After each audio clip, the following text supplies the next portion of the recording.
어떻게 하면 우리는 하나님을 기쁘시게 할 수 있을까요? 우리 많은 성도님들이 어떻게 하면 하나님을 기쁘시게 할까에 대한 이런 열망함들이 있습니다. 그래서 자꾸 새벽도 깨어보고 또 열심히 기도 생활도 해보고 또 내가 알고 있는 내 신앙을 동원해서 또 이웃에게 복음도 전해보고 열심히 살아가죠. 여러분, 하나님이 기뻐하시는 것이 과연 무엇일까요? 우리는 무엇을 잘하려고 노력합니다. 열심히 하면 하나님이 그래도 긍휼히 여겨주실 거야.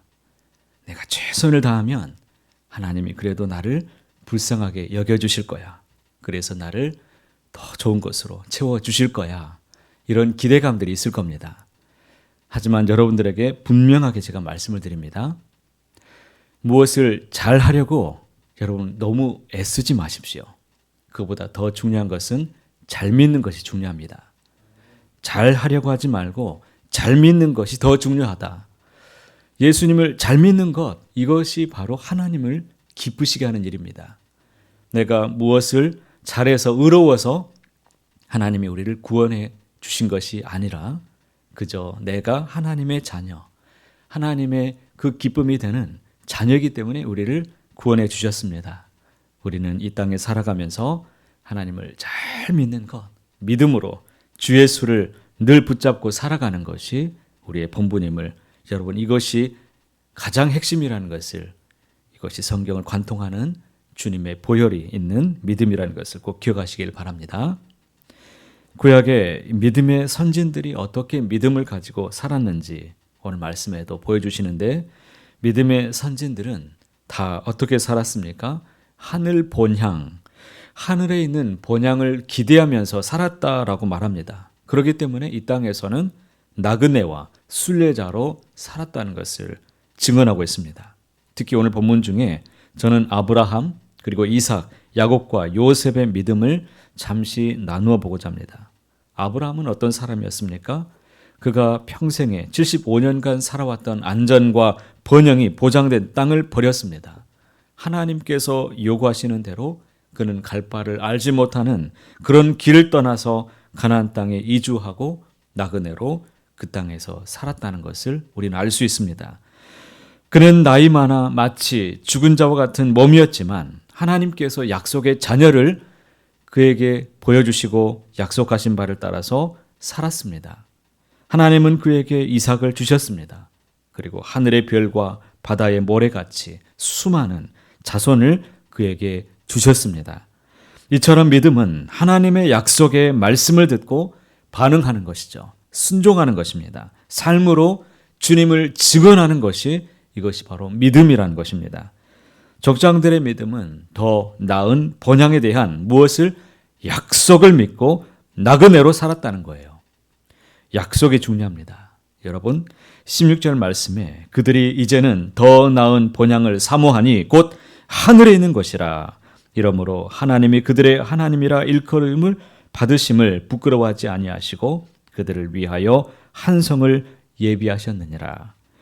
믿음의 족장들은 모두 하나님께서 약속하신 것을 믿었습니다. 그리고 그것을 믿다가 다 나그네로 죽었습니다. 하나님이 약속하신 땅을 끝내 소유하지 못했습니다. 그들은 하나님이 예비하신 더 나은 본향을 바라보면서 인내하는 믿음으로 이 세상에서 살아냈다라는 것을 우리는 볼 수 있습니다. 그들은 이 땅에서 어떻게 칭함을 받았느냐? 외국인처럼 나그네임을 한시도 잊지 않았고 돌아가야 될 어디? 더 나은 본향, 우리의 본향을 간절히 사모하며 살았다라는 것입니다. 그들은 땅에서는 나그네로 어쩌면 부끄럽게 살았는지는 모릅니다. 사람들이 보기에는. 그러나 하나님 앞에서는 천국 백성으로 결코 부끄럽지 않은, 부끄러움이 없는 삶을 살아냈다라는 것을 우리는 주목해 보아야 될 것입니다. 하나님은 그들의 믿음을 인정해 주셨습니다. 그리고 약속하신 더 나은 본향을 허락하시고 그들을 인도해 주셨습니다. 우리는 우리의 믿음의 푯대를 바라보며 주님을 바라보며 달려가는데 더 나은 본향, 우리의 약속, 이 약속을 바라보시고 여러분들도 저 천성을 향하여 항상 달려가는 순례자의 길을 여러분도 선택하시고 믿음으로 반응하는 삶이 되시기를 축복합니다. 아브라함의 믿음은 어떤 대가를 치르더라도 하나님께 순종하는 믿음이 있었습니다. 대가. 여러분, 하나님은 무엇을 우리에게 또 요구하십니까? 17절에 아브라함은 시험을 받을 때의 믿음으로 누구를 드렸습니까? 이삭을 드렸습니다. 그는 약속들을 받은 자로 돼 그 외아들을 드렸다라고 말씀하는데요. 아브라함은 100세에 이삭을 낳았습니다. 그런데 하나님은 아브라함에게 독자 이삭을 제단에 바치라고 그에게 명령하고 시험하였습니다. 이 시험은 그 어느 누구에게도 하나님이 주지 않았습니다. 오직 아브라함에게만 주어진 시험이었습니다.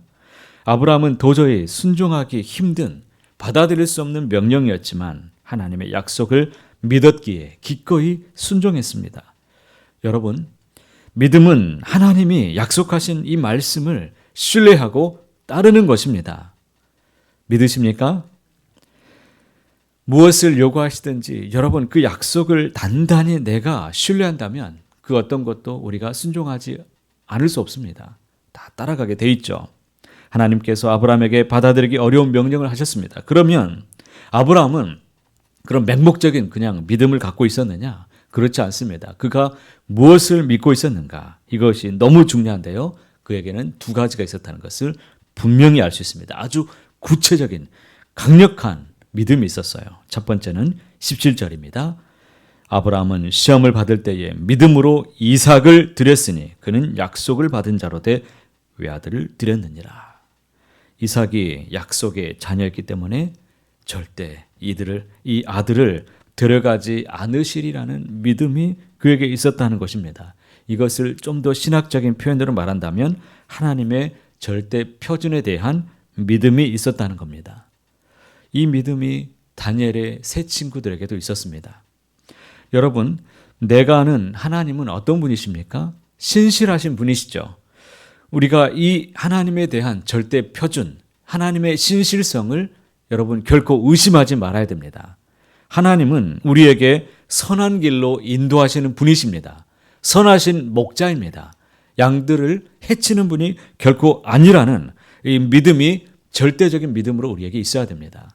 이 믿음이 없으면 흔들립니다. 시험을 받으면 흔들립니다. 고난이 오면 흔들립니다. 이 하나님에 대한 신실성을 그때마다 여러분 꼭 붙드시고 이 믿음이 있을 때에야 비로소 하나님을 기쁘시게 할 수 있다는 것을 기억하시길 바랍니다. 두 번째는 무엇입니까? 19절 말씀 함께 읽어보실까요? 그가 하나님이 능히 이삭을 죽은 자 가운데서 다시 살리실 줄로 생각한지라. 비유컨대 그를 죽은 자 가운데서 도로 받은 것이니라. 이것은 하나님의 뜻에 대한 절대 믿음이 있었다는 것을 알 수 있습니다. 그리하지 아니하실지라도 내가 하나님의 신실성을 믿고 있습니다. 하지만 하나님의 그 요구에 앞에 응당 내가 순응할 수 있는 것은 그리하지 아니하신다 할지라도 만일 하나님이 이 아들을 데려가신다고 할지라도 이삭을 하나님이 다시 살려주실 것을 믿었다는 겁니다. 부활을 믿었다는 거예요. 여러분, 부활을 믿으시기를 바랍니다. 아브라함은 죽은 자를 능히 다시 살리시는 하나님을 믿었습니다. 그는 약속에 대한 하나님의 신실성을 믿었고 도저히 이해할 수 없는 그 명령도 기쁨으로 순종할 수가 있었습니다. 그러므로 하나님께서 오늘 내게 요구하시는 믿음이 있다면 여러분 그 신실성을 의지해서 말씀에 반응하시길 바랍니다. 그리고 하나님이 내가 원하지 않는, 내가 원치 않는 그리하지 아니하신다 할지라도 오히려 더욱 좋은 것을 주시는 분이심을 여러분 꼭 믿으시며 순종하며 나아가시기를 축복합니다. 이삭과 야곱, 요셉의 믿음은 또 어떤 믿음을 가졌습니까? 그들 또한 약속을 믿고 끝까지 주님을 붙들며 나아가는 신뢰하는 믿음이었다는 것을 증언합니다.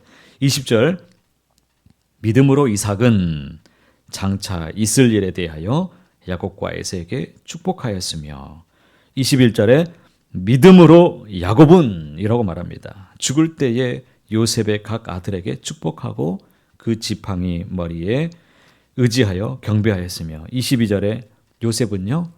믿음으로 요셉은 임종시에 이스라엘 자손들이 떠날 것을 말하고 또 자기 뼈를 위하여 명령하였으며 이삭과 야곱과 이 요셉의 믿음을 소개하는데 그들은 죽음을 앞두고 자녀들을 축복했다는 것을 말하죠. 그들은 이루어지지 않은 하나님의 약속을 마치 이루어질 것을 확신하면서 자신들의 죽음 이후에도 성취될 것을 바라보았다는 것이죠. 끝내 이 세상에서 보지 못했던 것들이 자기들이 죽는 이후에도 펼쳐지고 완성하실 것을 그들이 확신했다는 것을 말해줍니다. 그들은 하나님의 약속이 성취될 것을 분명히 믿었기 때문에 약속을 계승할 자손들을 믿음으로 축복해 줄 수 있었습니다. 여러분, 이런 축복권이 우리에게도 있다는 것을 기억하시고 우리 자녀들에게 그 믿음을 이어주시기를 바랍니다. 이삭은 장남 에서 대신에 동생 그 야곱을 언약의 계승자로 축복해 주었습니다. 야곱은 하나님의 뜻을 따라서 12 아들들에게 모두 다 축복해 주었습니다. 요셉은 임종하면서 장차 이스라엘 자손이 약속의 땅으로 돌아올 것을 믿었습니다. 그렇기 때문에 자신의 뼈를 가나안 땅에 훗날 돌아가게 되면 꼭 반드시 묻어달라고, 그 땅으로 나를 묻게 해달라고 유언을 남겼습니다. 믿음으로 남겼죠. 이처럼 믿음이란 하나님의 약속이 이루어질 것을 믿고 소망하며 살아가는 것입니다. 땅의 것을 감사하며 살아가되 영원할 것처럼 의지하지 않는 것입니다. 믿음의 조상들처럼 언젠가는 떠나갈 더 나은 본향을 바라보며 나그네로 믿음으로 살아내시기를 축복합니다. 세상 사람들과 같이 이 땅에서 무엇을 놓고 자꾸 얻으려고 경쟁하지 말고 나그네처럼 나그네 인생임을 알고 너그럽게 베풀어주고 용납해주고 믿음으로 살아내시기를 축복합니다. 지금 손해보며 산다고 생각하면 오히려 그것이 은혜와 복이 반드시 될 것입니다. 오늘도 주 안에서 행복하고 감사가 넘치시기를 소원합니다. 바라기는 잘하려고 하지 말고 자꾸 애쓰지 말고 잘 믿는 것, 예수님을 더 잘 믿는 저와 여러분 모두가 다 되시기를 간절히 소원합니다.